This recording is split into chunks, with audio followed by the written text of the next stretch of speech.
Occuper les enfants en cette période de vacances, à Djabir, les enseignants fils de ce quartier ont débuté des cours de vacances. Objectif, renforcer le niveau des élèves avant la prochaine rentrée scolaire. Donc, nous avons décidé d'organiser des cours de vacances parce qu'on a vu que durant l'année scolaire, il y a des gosses qui ont un niveau très faible. Donc, c'est pour leur permettre au moins de se renforcer, mais aussi de préparer aussi les autres élèves qui vont s'inscrire l'année prochaine, n'est-ce pas?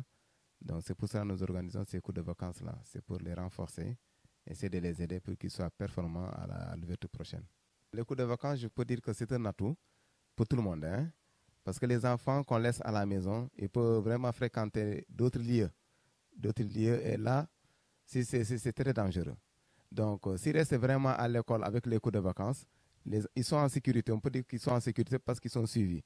Les parents aussi peuvent être à l'aise, en disant que bon, les enfants sont à l'école, donc il n'y aura pas d'inquiétude.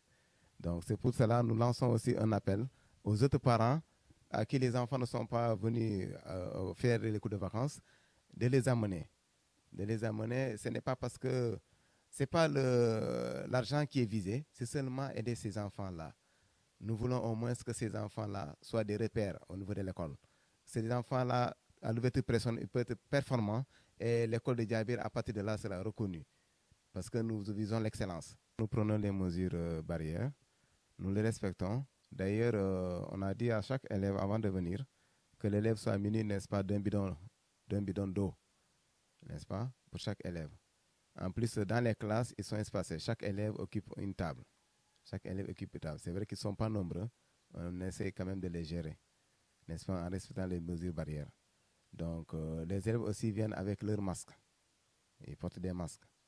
Donc, nous insistons à ce que ceux qui n'ont pas de masque aussi, qu'ils puissent, n'est-ce pas, les amener, puis qu'on puisse vraiment éviter cette maladie-là. Oui. Après l'école, cap sur le poste de santé de Djabir, qui tarde toujours à être clôturé et à bénéficier d'un système d'addiction d'eau portable, a signalé l'infirmière. Les difficultés que nous rencontrons dans ce poste, c'était une case de santé qui vient d'être érigée en poste de santé. Comme c'est un nouveau poste de santé, il y a pas mal de difficultés. Par exemple, il y a un problème d'accessibilité en eau potable. Il n'y a pas de robinet dans le poste.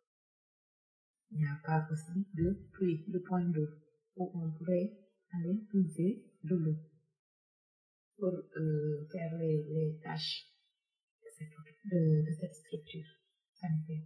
Selon elle, cette situation rend très difficile le travail du personnel sanitaire. C'est un peu difficile. Avant de venir pour commencer le travail, il faut aller d'abord chercher de l'eau pour pouvoir travailler et faire les soins correctement. Et parfois, il y a des maisons où il y a de l'eau de robinet. Mais il y a quand même des maisons où il y a de l'eau de pluie. On est obligé de chercher cette eau pour faire les tâches ménagères. C'est l'hôpital.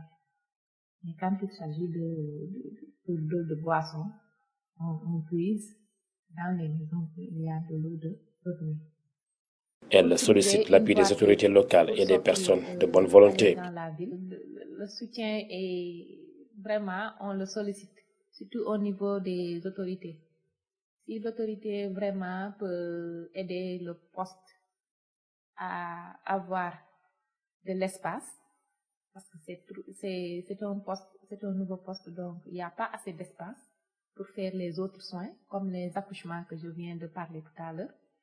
On n'a pas de moyens d'évacuation, comme l'ambulance. On sollicite une ambulance médicalisée, pourquoi pas, pour pouvoir mieux évacuer nos urgences dans les grands hôpitaux. Les habitants de ce quartier situé à la périphérie de la commune de Ziguinchor déplorent le manque d'infrastructures sociales de base et réclament le désenclavement de Djabir.